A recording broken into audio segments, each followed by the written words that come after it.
ఈరోజు ప్రభు మాట్లాడుతున్నాడు. ఇప్పుడు దాకా లేని గొడవలు కోట్లాటలు మీ కుటుంబంలో ఉందంటే అది నేలకి ఇవ్వబడిన శాపం. Praise lord. How are you? అందరూ బాగున్నారా? మీ ఫ్యామిలీ అందరూ బాగున్నారా? మీ జీవితంలో విశేషమైన జ్ఞానం, తెలివి దేవుడు ఇవ్వబోతున్నాడని మాట్లాడుతున్నాను. 9 వరాల్లో 3 వరాలు రెవలేటరీ గిఫ్ట్స్ అని పిలువబడుతుంది. బుద్ధివాక్యం, జ్ఞానవాక్య, ఆత్మల వివేచన. ఇది జ్ఞానాన్ని, తెలివిని, వివేచనను మనకు కలుగజేస్తాయి.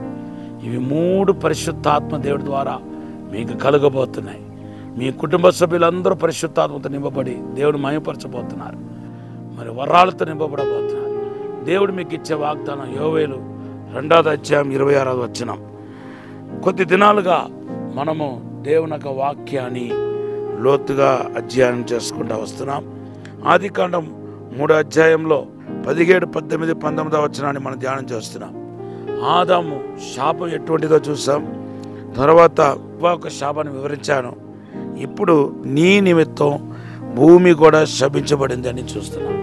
ఇప్పుడు భూమి చూడండి, భూమి ఏ పాపం చేయలేదు. ఆదాము ఈ భూమి మీద ఉన్నాడు కాబట్టి ఆ భూమి కూడా శపించబడినట్టుగా మన పరిశుద్ధ గ్రంథంలో చూస్తున్నాం. అవును దేవుని బిడ్డలారా, ఇటువంటి భూమిలు ఎన్నో ఉన్నాయి. ఏ పాపము ఎరగకుండా ఎవరో చేసిన పాపానికి శిక్ష అనుభవించే వాళ్ళు ఎంతోమంది ఉన్నారు. ఒక సహోదరి తన భర్తకు తెలియకుండా లోన్ తీసి ఇచ్చింది. తన గోల్డ్ పెట్టేసి లోన్ తీసి ఇచ్చింది. ఎంతో నమ్మించి మేము తిరిగి ఇస్తామన్నారు. కానీ వాళ్ళు అడ్రస్ లేకుండా ఎక్కడికో పారిపోయారు. ఇప్పుడు వాళ్ళు కట్టాల్సిన అన్నీ కడుతుంది. ఇంక కట్టలేక ఒకరోజు భర్తతో చెప్తే పెద్ద గొడవ అయిపోయింది. సమాధానం అంతా కోల్పోయారు.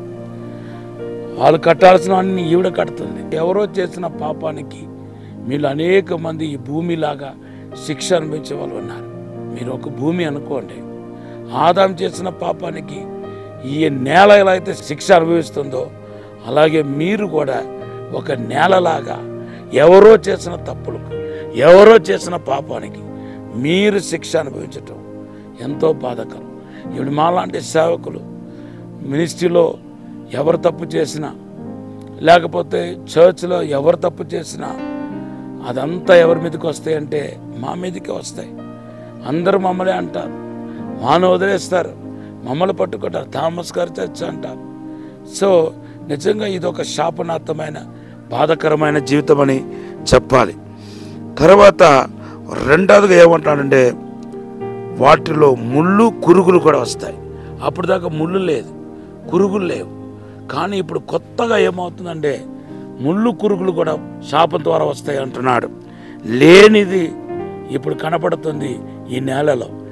ఎన్నడూ పండించలేని ఆ కొత్త రకమైన ఈ ముళ్ళును, కురుగులను ఇప్పుడు ఏం చేస్తుండే భూమి పండిస్తుంది శాపం వల్ల. దేవుని బిడ్డలారా, లేనిది కనపడుతున్నాయి భూమిలో, దాని ముందు లేదండి. ఇప్పుడే దేవుడు కొత్తగా దేవుని యొక్క శాపం ద్వారా అది పుట్టుకుని వచ్చింది. నీలో లేని చెడు, నీలో లేని పాపం, నీలో లేని లక్షణాలు సడన్గా మీలో కనపడితే ఇది నేనైనా చేసింది అని అనిపిస్తాయి. నేను ఇట్లా కోపడనే, ఎందుకు ఇలా కోపం వచ్చింది, నేను ఇట్లా పాపం చేయనే, ఇలా శోధనలు ఎప్పుడు పడిపోనే, నేను ఎందుకు పడిపోయానో, నాకు మా ఫ్యామిలీలోనే లేదు కదా ఈ తప్పు, ఈ పాపం చేయటం, ఎందుకు నాలో వచ్చిందని బాధపడతారు. అదొక శాపం. మీ కుటుంబంలోనే ఏ ఒక్కరికి ఆస్తమా లేదు, ఇప్పుడు మీకు ఆస్తమా వచ్చింది, అది నేలకి ఇవ్వబడిన శాపం. దేవుని బిడ్డలారా, మనిషి కూడా నేల మట్టి నుండి చేయబడ్డాడు కదా. సో నేలకి మిమ్మల్ని పోల్చడం తప్పు కాదు. ఈరోజు ప్రభు మాట్లాడుతున్నాడు. ఇప్పుడు దాకా లేని గొడవలు, కోట్లాటలు మీ కుటుంబంలో ఉందంటే అది నేలకి ఇవ్వబడిన శాపం. ఈరోజు ఈ శాపాన్ని గుర్తించి ఈ శాపం నుండి పరిపూర్ణమైన విడుదల పొందాలని నేను యేసు నామములో ప్రార్థన చేయబోతున్నాను. మీరు కూడా నాతో పాటు ఏగిపించండి. పరిశుద్ధము నమ్మకమైన మా పరలోక తండ్రి, నీకు వందనాలు, స్తోత్రాలు ప్రభా.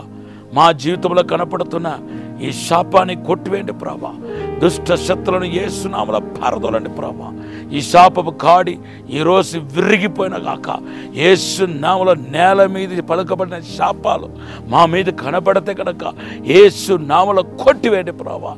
ఈ శాపపు కాడి యేసు నామములో విరిగిపోనగాక. ఇప్పుడు ఆశీర్వాదం దీవించి బలపరచమని యేసు నామములో అడిగి వేడుకుంటున్నాము తండ్రి. ఆమేన్, ఆమేన్. ప్రభువు మిమ్మల్ని దీవించిన గాక. మీరు ఎప్పటికైనా ఆశీర్వదించబడాల్సిన వారే. దేవుడు మిమ్మల్ని దీవించి ఆశీర్వదించి బలపరచిన గాక. God bless you.